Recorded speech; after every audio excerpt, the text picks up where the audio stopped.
ನಮಸ್ಕಾರ ಎಲ್ಲರಿಗೂ ಹೆಂಗಿದ್ದೀರಾ? ನಾನಿವತ್ತು ಕುಂಬಳಕಾಯಿಂದ ಒಂದು ಒಳ್ಳೆ ಸಿಹಿ ಮಾಡೋದು ತೋರಿಸ್ಕೊಡ್ತೀನಿ. ಗಾರ್ಗೆ ಅಂತಾದ್ರೂ ಬೇಕಾದ್ರೆ ಇದನ್ನು ಕರಿಬಹುದು. ಆಯಿತಾ? ಏನೂ ತೊಂದರೆ ಇಲ್ಲ. ಅದೇ ಥರ ಇರುತ್ತೆ. ಚೆನ್ನಾಗಿರುತ್ತೆ. ಮಕ್ಕಳು ಭಾಳ ಇಷ್ಟಪಟ್ಟು ತಿಂತವೆ. ಮಕ್ಕಳೇ ಯಾಕೆ ನಾವೇ ತಿಂತೀವಿ. ಎಷ್ಟು ತಿಂದರೂ ಇನ್ನೂ ತಿನ್ನಬೇಕು ಅಂತ ಅನಿಸುತ್ತೆ. ಮೇಲೆ ಗರಿ ಗರಿಯಾಗಿರ್ತವೆ. ಒಳಗಡೆ ಸ್ವಲ್ಪ ಮೆತ್ತಗಿರ್ತವೆ. ಎಂಥ ಚೆನ್ನಾಗಿರ್ತವೆ ಅಂತೀರಾ? ನೀವು ಒಂದು ಸತಿ ಮಾಡ್ಕೊಂಡು ತಿನ್ನಿರಿ. ನೀವು ಹಗಲೆಲ್ಲ ಮಾಡ್ಕೊಂಡು ತಿನ್ನಬೇಕು ಅಂತ ಅನಿಸುತ್ತೆ.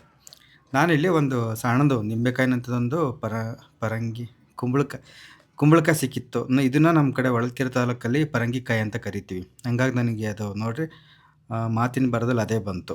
ಭಾಳ ಜನಕ್ಕೆ ಪರಂಗಿಕಾಯಿ ಅಂದರೆ ಗೊತ್ತಾಗಲ್ಲ. ಅವರು ಪಪ್ಪಾಯ ಹಣ್ಣು ಅಂತ ತಿಳ್ಕೊಂತಾರೆ.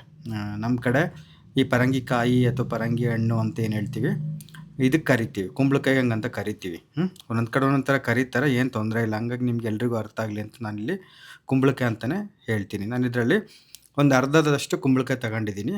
ಅದು ಒಳಗಿಂದೆಲ್ಲ ಬೀಜ ಮತ್ತು ನಾರಿನಂಥದ್ದೆಲ್ಲ ತೆಗಿಬೇಕು. ತೆಗೆದ್ಬಿಟ್ಟು ಮೇಲಿನ ಸಿಪ್ಪೆನೂ ಚೆನ್ನಾಗಿ ಎರಿಬೇಕು. ಸ್ವಲ್ಪ ಸಿಪ್ಪೆ ಇದು ಗಟ್ಟಿ ಇರುತ್ತೆ. ಹಾಗಾಗಿ ನೋಡಿ ಒಂಚೂರು ಹುಷಾರಾಗಿ ಸಿಪ್ಪೆ ಎರೀರಿ. ಯಾಕಂತಂದರೆ ಅದು ಬಿಗಿ ಮೇಲೆ ಸಿಪ್ಪೆ ಎರಿಬೇಕು. ಕೈಗೆ ಮತ್ತು ಕೊಯ್ಕೊಂಡಿರ ಅಂತೇಳಿ ಹುಷಾರಾಗಿ ಸಿಪ್ಪೆ ಎರೆದು ಆ ನಾರಿನಂಥದ್ದೆಲ್ಲ ತೆಗೆದ್ಬಿಟ್ಟು ಒಂದು ಸಣ್ಣಕ್ಕೆ ಹೆಚ್ಕೋಬೇಕಾಗತ್ತೆ. ಸಣ್ಣಕ್ಕೆ ಅಂತಂದ್ರೆ ಹಂಗೆ ಕುಲ್ಡಂಬಲ್ಡ. ಆಮೇಲೆ ಇದು ಗಟ್ಟಿ ಇರುತ್ತೆ ಆದರೆ ಗಾಢ ಬೇಯುತ್ತೆ.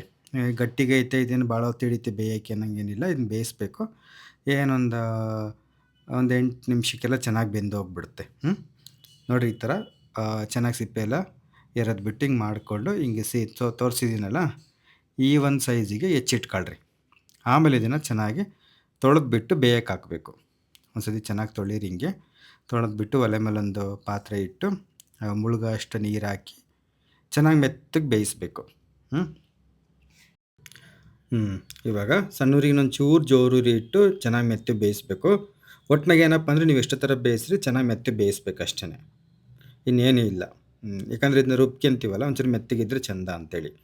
ಆಮೇಲೆ ಎಷ್ಟು ಮೆತ್ತಗೇನದಾದರೆ ಒಂದು ತುಂಡು ಕುಂಬಳಕಾಯಿ ತುಂಡು ತೊಗೊಂಡು ಹಿಂಗೆ ಒಂದು ಇನ್ನೊಂದು ಚಮಚದಲ್ಲಿ ಹಿಂಗೆ ಅಂದ್ವಿ ಅಂತಂದರೆ 2 ಹೋಳು ಆಗ್ಬೇಕು ಸಲೀಸಾಗಿ. ನೋಡಿರಿ ಇಷ್ಟು ಮೃದುವಾಗಿ ಬೆಂದರೆ ಸಾಕು. ಆಮೇಲೆ ಸ್ಟವ್ ಆಫ್ ಮಾಡಿ ಅದನ್ನ ತಣ್ಣಗೆ ಹಾಕ್ಬಿಟ್ರಿ. ನಾನಿಲ್ಲಿ ಒಂಚೂರು ಬಿಸಿದೇ ಹಾಕ್ತಾಯಿದ್ದೀನಿ. ಆದಮೇಲೆ ರುಬ್ಬೋದು ನಾನು.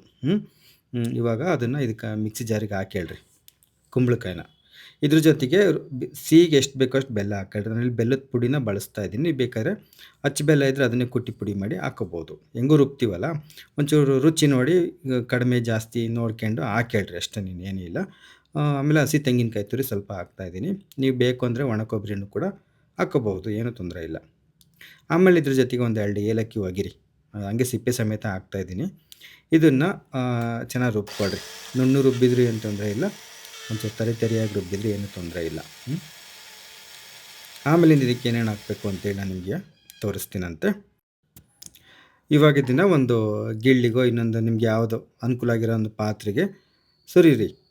ಸುರಿದ್ಬಿಟ್ಟು ಇನ್ನೊಂದು ಸತಿ ಚೆನ್ನಾಗಿ ಹಿಂಗೆ ಗೂರಾಡಿಬಿಟ್ಟು ನೋಡಿರಿ ಇದೇ ಇದಕ್ಕೇನೆ ನಾನಿಲ್ಲಿ ನಾನು ತಗೊಂಡ್ರೆ ಅಳತೆಗೆ ಒಂದು 3 ಚಮಚದಷ್ಟು ಅಕ್ಕಿ ಹಿಟ್ಟು ಹಾಕ್ಕೊಂಡಿದ್ದೀನಿ.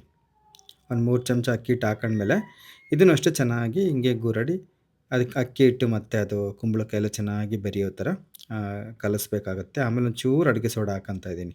ಚೂರು ಅಡುಗೆ ಸೋಡಾ ಹಾಕ್ಕೊತಾ ಇದ್ದೀನಿ. ಅದಕ್ಕೆ ಒಂಚೂರು ನೀರು ಹಾಕ್ಕೊತಾ ಇದ್ದೀನಿ. ಯಾಕೆ ನೀರು ಹಾಕಿದರೆ ಅಲ್ಲಿ ಚೆನ್ನಾಗಿ ಕರಗುತ್ತಲ್ಲ, ಎಲ್ಲ ತನಕ ಚೆನ್ನಾಗಿ ಹಿಡಿಯುತ್ತೆ ಅಂತೇಳಿ. ಆಮೇಲಿಂದ ಇನ್ನೊಂದು ಸತಿ ಹಿಂಗೆ ಚೆನ್ನಾಗಿದ್ದನ್ನ ಗೂರಾಡ್ರಿ.